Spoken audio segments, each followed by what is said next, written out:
Assalamualaikum warahmatullahi wabarakatuh. Perkenalkan, nama saya Novia Fitriani, NIM A510190216. Di video hari ini saya akan menampilkan sebuah video tutorial mengenai cara pengelolaan data dalam Microsoft Excel, di mana isinya yaitu bagaimana sih cara mengedit tabel, menambahkan grafik atau chart, dan juga gambar, serta bagaimana cara pengoperasian perhitungan menggunakan rumus fungsi yang ada di Microsoft Excel. Langsung saja kita simak videonya.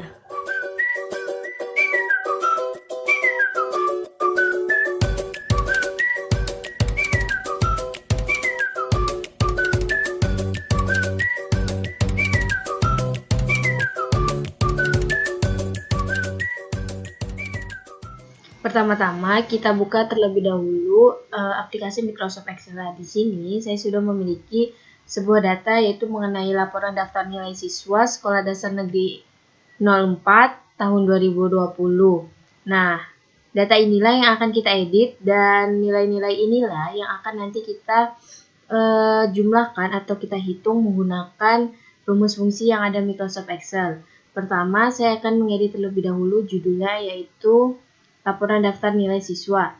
Saya akan menggabungkan beberapa kolom atau sel yang ada di dalam lembar kerja ini, yaitu dari kolom A sampai dengan kolom I menggunakan Merge and Center. Jadi kegunaan dari Merge and Center ini yaitu untuk menggabungkan beberapa kolom. Selanjutnya yaitu kolom A2 dan seterusnya, sesuai kalian ingin menggabungkan yang mana saja untuk yang digabungkan kolomnya, seperti itu. Kalau saya itu bagian judul dan juga nanti bagian nama, bagian nilai total, maksud saya nilai terendah, tertinggi, dan juga jumlah siswa. Nah, ini bisa kita gabungkan, lalu klik Merge and Center, dan saya akan rata kiri saja untuk bagian nilai total, terendah, nilai tertinggi, dan jumlah siswa nanti. Langsung klik icon yang ada di alignment sini di toolbar home. Klik Merge and Center.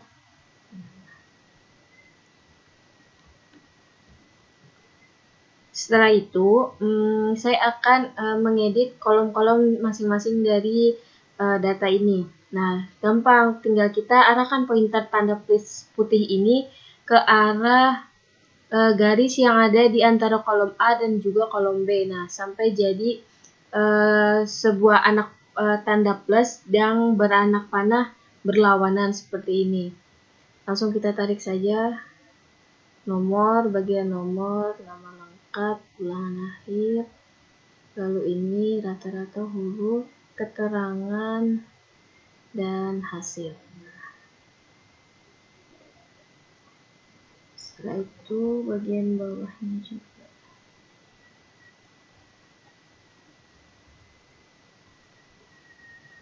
Jadi nomornya agak besar. Keterangan besar.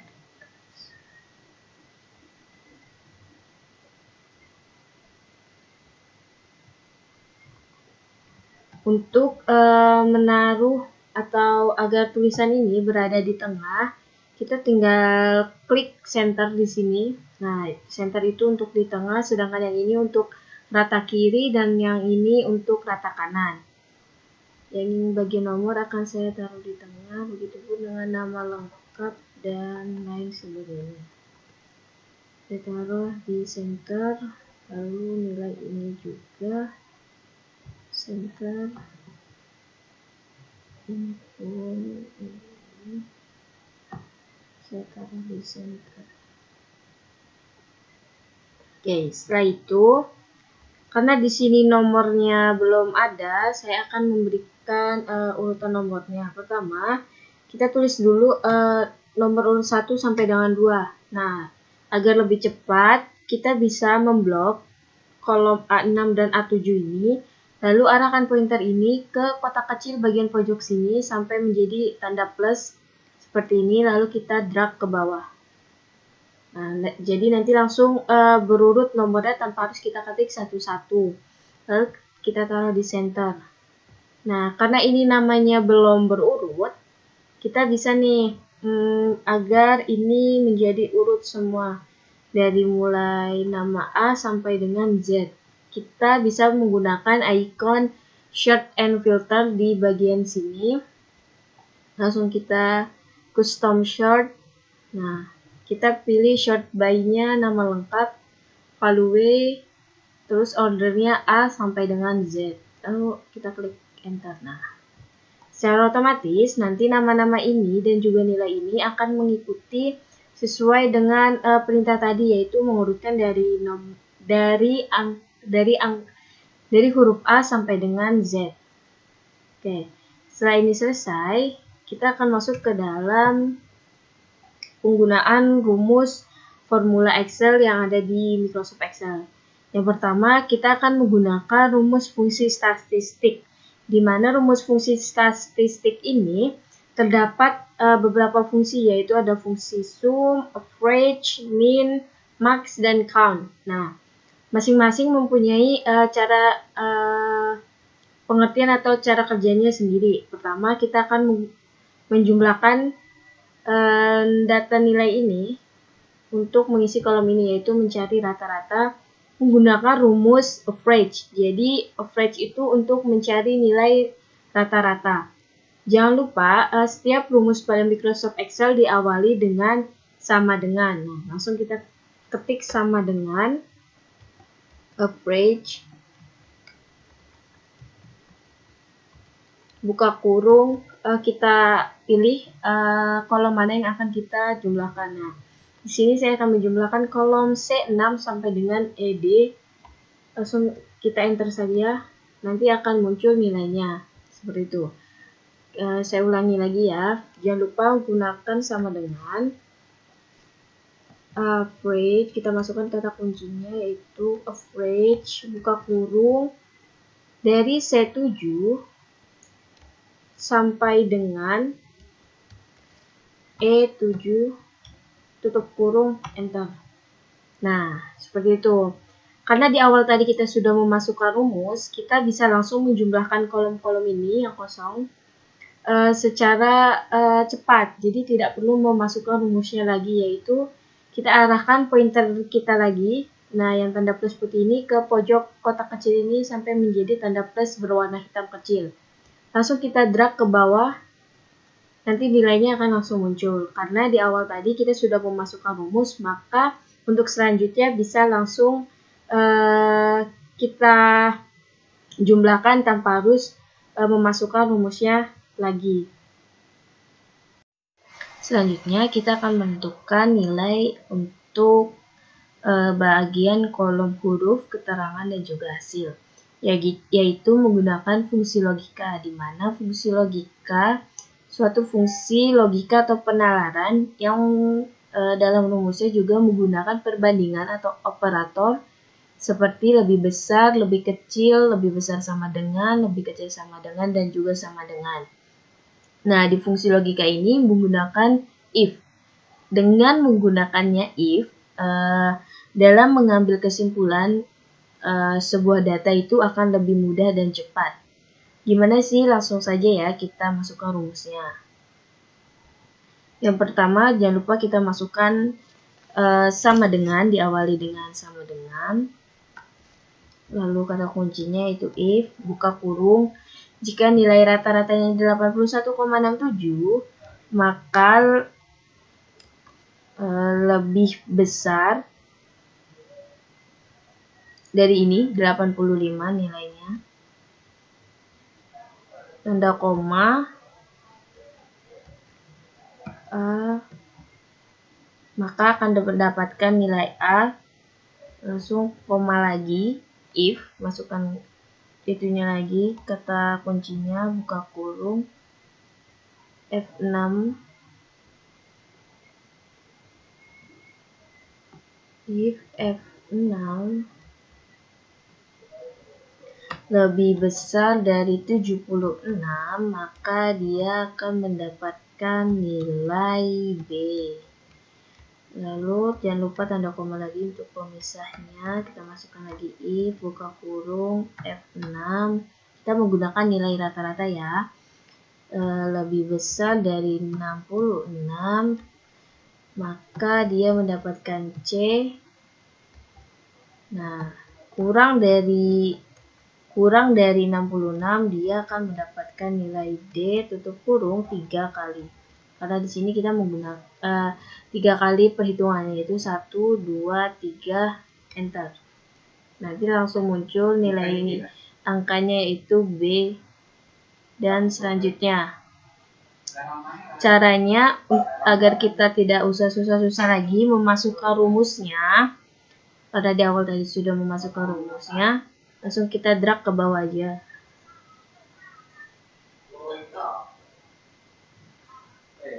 Oke, selanjutnya karena tadi kita sudah mengisi kolom huruf dengan nilai-nilai yang ada di sini sekarang, yaitu B, BC, BB, karena sesuai dengan standar ininya. Jika 85 berarti lebih dari 85, A lebih dari 76, B lebih dari 66, C dan kurang dari 66 mendapatkan nilai D. Sekarang kita akan menentukan keterangannya. Apakah dia baik, sangat baik, cukup, atau kurang. Dengan cara menggunakan rumus if. Nah, tetap dengan rumus if ya, masih. If sama dengan, maksud saya sama dengan dulu, baru if, buka kurung. Jika nilainya B sama dengan A, maka sangat baik. Jangan lupa ketik lagi koma. Kita masukkan lagi rumusnya. If jika J6 sama dengan B, maka cukup, maka baik. Koma lagi. If buka kurung. Kita tinggal ngikutin aja pada rumus yang awalnya ini. If sama dengan if buka kurung sama dengan J6 dulu, baru sama dengan C tutup kurung, koma, maka dia cukup. Kurung. Nah, langsung saja yang terakhir kita tambahkan D. Masukkan saja if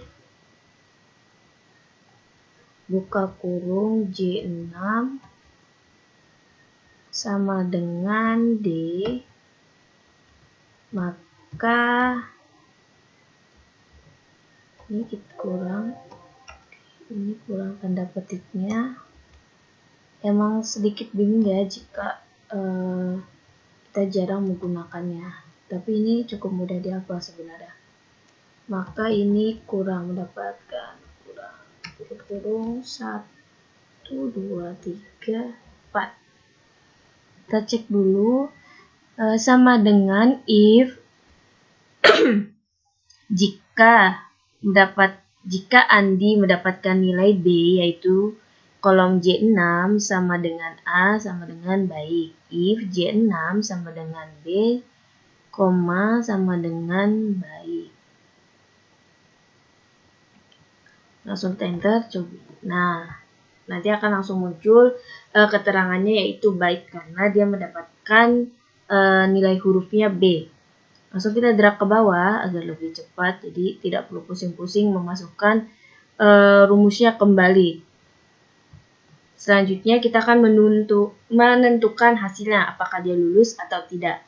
Caranya sama masih menggunakan if. Buka kurung, yaitu F6. Nah, F6 ini nilai rata-ratanya. Jika lebih dari 66, maka dia lulus. Nah, koma lagi. Tapi jika kurang dari 66, dia tidak lulus. tanda petik, tutup kurung, enter.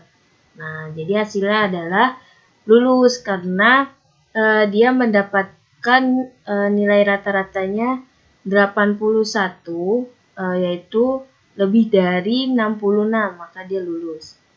Langsung kita drag ke bawah. Nah, untuk menentukan nilai huruf,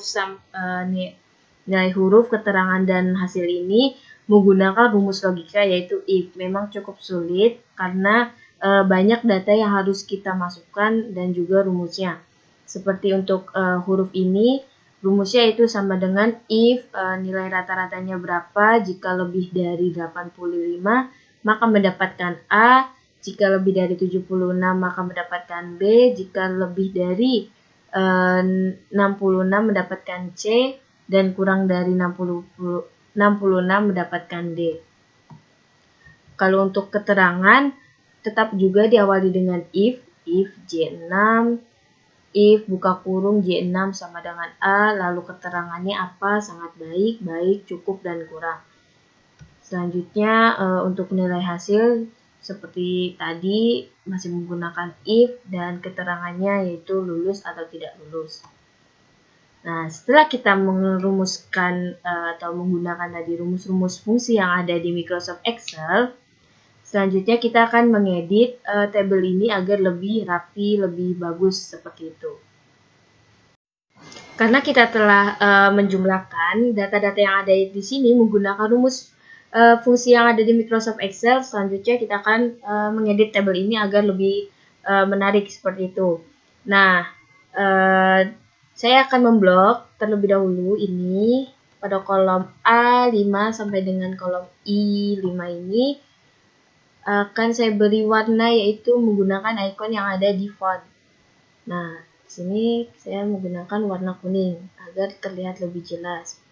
Selanjutnya bagian ini juga akan saya beri warna kuning, begitupun yang ini. Oke. Gimana sih agar cara tabel ini lebih rapi lagi? Saya akan memblok lagi terlebih dahulu, lalu saya klik border. Nah, di sini banyak pilihan yaitu untuk mengedit garis pada tabel tersebut. Saya akan memilih all border, jadi secara otomatis akan terlihat lebih terlihat garis-garis atau batas-batas pada masing-masing kolom.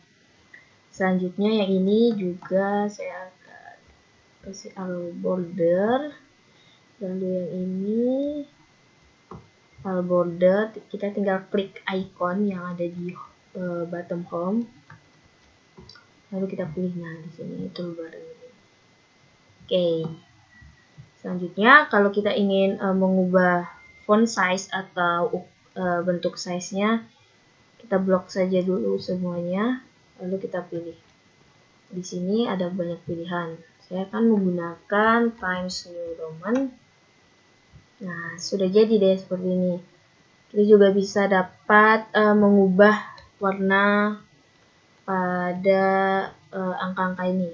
Saya akan menggunakan warna merah. Sini juga warna merah. Nah, seperti itu. Jika kalian ingin mengubah tabelnya lebih menarik lagi, kita di sini ada pilihannya yaitu, jadi tinggal kita pilih aja, misalnya yang ini, langsung kita enter, nanti akan berubah. Tapi karena saya tidak ingin, jadi cukup seperti ini menurut saya. Oke, kurang lebihnya dari video tutorial hari ini seperti itu. Mohon maaf jika ada kekurangan atau